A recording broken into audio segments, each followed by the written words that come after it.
Hello and welcome to JT Guitar. I thought it was about time I gave you a tour of the studio, so let's head inside.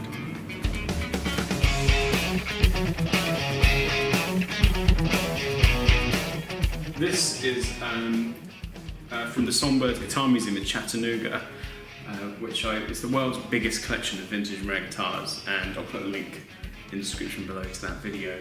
But this is a limited edition print I got from them, and they very kindly signed it saying, "Thanks for coming in, come back and see us, keep rocking JT, the Songbirds team." So that's a really nice bit of memorabilia from that trip. And then in this cupboard, there's some bits of stock. I've got the Ernie Ball straps, these are the ones that I sell. This little amp down the bottom is the one that I used to teach with in the old smaller version of the shop. We have my limited edition Marshall Gold MS2. I was given that by Marshall when we filmed the Marshall 50/50 concert, which was a concert where they got 50 guitarists to all play a cover of Led Zeppelin's Rock and Roll. And again, I'll put a link to that in the description below. So I filmed that as well. Then come in this way. This is my workbench. This is an original The Who Live at Leeds poster actually from the 60s, when they folded up the leftover posters and they put them in the vinyl sleeves. This is from my video Things to Do with Old Guitar Strings, and so this is a photo of me playing an acoustic set at a gig for my friend Robbie Miller. Robbie Miller's also got a YouTube channel, so again, link to Robbie Miller's channel in the description. There's a lot of links. Over here, we've got three of my main guitars that I use. This is my Fender Japanese Telecaster. It's a 50s reissue and it's from 1985.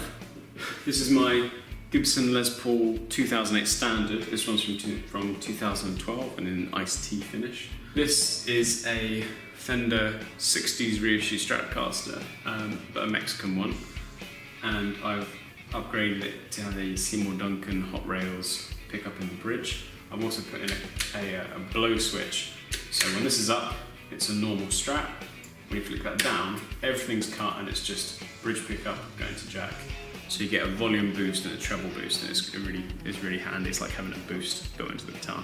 And below that we have my red cabinet and this Wen Watkins Clubman, which is it's one of the first ever like solid state amps. It's from 1974, I believe, and it's all handmade in the UK, and it's a transistor amp. So I just think it's quite a cool thing.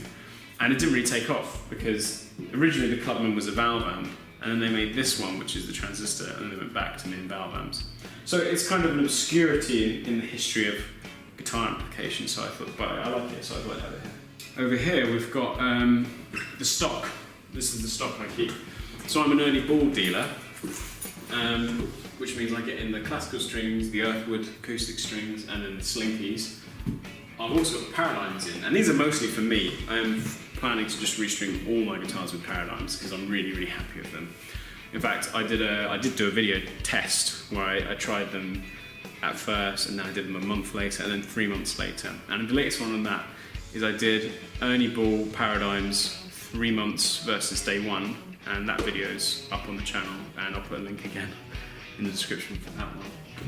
So as well as Paradigms, I sell tuners, cool tuners, Hercules stands, curling cables, and then some drum accessories and stuff. Not a lot. And that's most of this room. A couple of other cool things. Oh, this is quite cool. This AC/DC poster I got because while studying at the Institute of Contemporary Music Performance in London, I got the opportunity to go to the album launch party at Gibson Studios. So this isn't a poster that was ever for sale, and that's why it says Gibson here, and I took this from that event. Now into the main studio, and this is, it's the main studio. This is where I do all my teaching and my recording and videos, and it's kind of split up into three main sections. This area here is where all the teaching happens. So student sits here, music goes here. At the moment we're using this Marshall Code combo. It's the Marshall Code 100 to 12-inch speaker combo. and Marshall very kindly loaned that to me for the students to use. And this is all the sheet music I sometimes teach the students, and obviously I have a printer. This is the guitar I'm using for teaching at the moment. It's a Gibson Les Paul 2008 standard gold top. And then here is I refer to this as the pile. This pile is built up over 9 years now of teaching guitar at JT Guitar, and it's just every time I do a song that I think someone else will like, I'll make a copy and it goes in the pile. So that's the teaching area. Oh, and the amp I use for teaching under here is a Laney LC50 combo, which is an all-valve 50 watt, and it's beautiful. It's a beautiful sounding amp. I love it. Then here we have I refer to this as my man-child corner, because when I'm teaching guitar, this is what I can see. It's all this stuff. And so we've got a Samurai Jack poster, because I'm a big fan of Samurai Jack. We've got a childhood toy, my Tony Space Shuffle toy from when I was a kid. A few pedal boxes, because they're cool. Oh, Justice League comics, naturally. So I'm very excited about the Justice League film, which is just about to come out. I suspect it's not going to be very good, but I will enjoy it anyway. Here we've got an Optimus Prime poster. Now the reason this is still here, this has been here since day one in the shop, because obviously I was 18 when I started JT Guitar, so I was just, I loved Transformers, and I did as a kid, so I was really excited that all the films came out. And then a Rogue One bucket. Because actually I'm not a big Star Wars fan. I mean, I like Star Wars, it's great, but I really liked Rogue One. That was the one that really, it's kind of converted me, I think, into a bit of a Star Wars geek. But, so this is the man-child corner. Then over here we have the main studio rehearsal kind of area. Well, these are the lights I use, which are just really quite cheap Neewer film lights, and they're, I think, £80 or £100 for the set, but they fold flat and go in a carry case, which is really useful. This Manfrotto stand has been a real game changer for me, because although it's not anything fancy, it's very smooth and it's good for getting pans and tilts. This is the sofa, obviously, where if I just can't bother to do anything, I'll sometimes just sit on there and do nothing and enjoy doing nothing because I can. And here, this is quite cool. Again, another very kind gift from Marshall. They gave me, I pester Marshall quite a lot. I just showed up one day and I asked them if they had any stickers for my students, because I always try and get stickers because the kids put them on the guitars and stuff. And they said they didn't have any stickers, but they said they'll see if they can find something for me. And then they dug this out and they said, would you like one of these? And it was covered in dust, and they cleaned it off, and what it was is this. It's a signed Jim Marshall poster, and it was the last one they had. So as far as I'm aware, this is the last ever signed piece of Marshall memorabilia you can get. So that's quite a nice thing to have in the shop. If you want to make these acoustic panels yourselves, we've done a tutorial, and again, I'll put that link in the description, because they're very, very cheap to make. I think they cost us £120 to make 5 of them. This is my little brother's Fender Precision 50s reissue bass. And then this was the last video I made, again with Will. So these are just really cheap £5 IKEA shelves, but they work really well for storing pedals and looking neat. This I wouldn't especially recommend. If you just needed a good cheap reverb, it's fine. But it does the shimmer thing, but the harmonies are 5th, which is a bit low, so I'm just not keen on that shimmer. This, I think, is one of the best pedals ever made. I love it. And if I could only have one pedal, it might well be this. I don't know why. Maybe it's the name, Soul Food. It's just the perfect name for a pedal. Bit more Marshall, if you haven't had enough of Marshall yet. This is the Marshall Jackhammer, which is a really, underrated pedal. It's got loads of tones in this, and it's really saturated. It does that kind of amp in a box sound. And it's really, really solid. The only reason I'm not using it at the moment, is because the lines that mark where you're at have rubbed off. This is actually a bit broken, which is the only reason I'm not using it, is because I need to get it repaired. And then, great pedal, overdrive distortion, DS1, again, broken, needs to get it repaired. And this amp is a Laney GH50L, so it's a 50 watt all valve head and cabinet.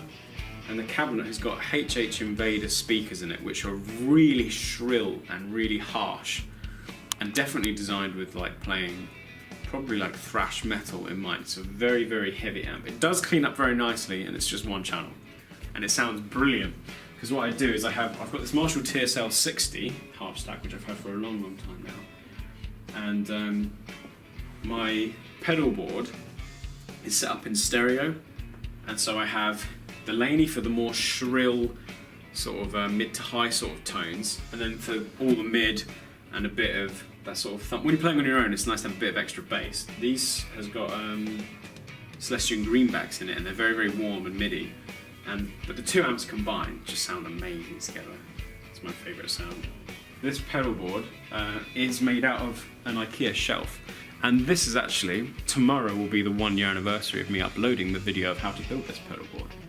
So again, I'll put a link in the description to that video. But basically this is an IKEA shelf, which costs £5 for 2 shelves, and I spray painted it black and put some Vertical on it. So I couldn't bring myself to spend a lot of money on a pedal board. But if we run through the pedals, I've got my Vox V847 wah, which is a really nice wah. It's got quite a, it's not a large sweep, but it's a very tasteful sweep on it. I've got the Exotic SP compressor here. This I bought when I was in Chattanooga from the Guitar Center, and there's a video, there's no point watching it now, I did a compressor shootout where I compared this to lots of other ones, and I bought this because it was my favorite. Then I've got my Full Tone Full Drive 3. This is a great pedal. It's not got a lot of gain in it. You kind of have to max all the settings. But it's a really nice, tasteful gain that you can put over a clean channel, but really sounds better over a slight crunch channel. And then it's got the boost. Then we've got the Green Russian Big Muff. You may have seen I did a review on that, or not a review, a demo of that, and that's a great sounding pedal. Works really well with single coils. I've discovered it's a little trickier to use with humbuckers, but it's a great pedal. Then that goes from there into my tremolo, my TR2. It's just a Boss TR2, it's just good tremolo. That goes into this super chorus, which is a really, really nice chorus, and this is an old one. That goes into, and this goes stereo into my Memory Man. This is great because it's got presets, or you can save your own presets rather, which is very, very handy if you're writing songs. And then the Hall of Fame reverb, again going stereo into these two wonderful amps. So that's the rehearsal space. This is where I have band practices. This is where I obviously play and record the amps from. It's where I film. And that's the Blue Room. This is the main studio. And coming through here,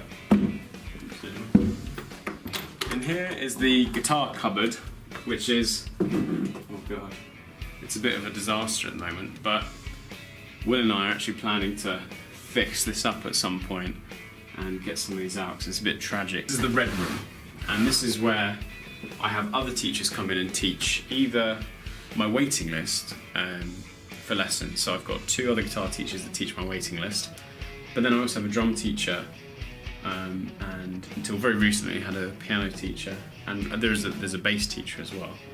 Yeah, and they all teach in this room. So we've got more of these panels that again Will and I made that just deaden the sound a little bit, because it's very harsh when you're playing drums in a small room.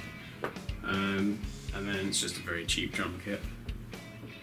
And a few cheap little Line 6 amps for learning on, except for this one, which isn't mine. This is Connor's Hughes and Kettner Tubemeister 5. So fair enough, he likes to play a little valve amp while he's teaching. It makes sense. It's a wonderful amp. Maybe we should do a review of that amp at some point, being as it's here. And then CD player, an out of date but still usable mixing desk, and then my little piano. Not a lot more to say about this room. It's just a little teaching space, but it's great. That's about it, to be honest. That is all of JT Guitar. Thanks so much for coming with me for a little tour of JT Guitar. It's kind of hard to explain what it is. I guess it's a music school, but it is also a shop, and it's also sort of a studio.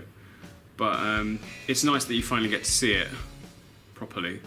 I'd also like to say thanks so much for watching, because making these videos and doing this YouTube channel has really added like a new element to the shop for me, and it's given me a new sort of lease on life with my music career, and I've really enjoyed doing it. So thanks so much for watching, and I look forward to seeing what we do next year. I've been JT, take care and we'll see you next time.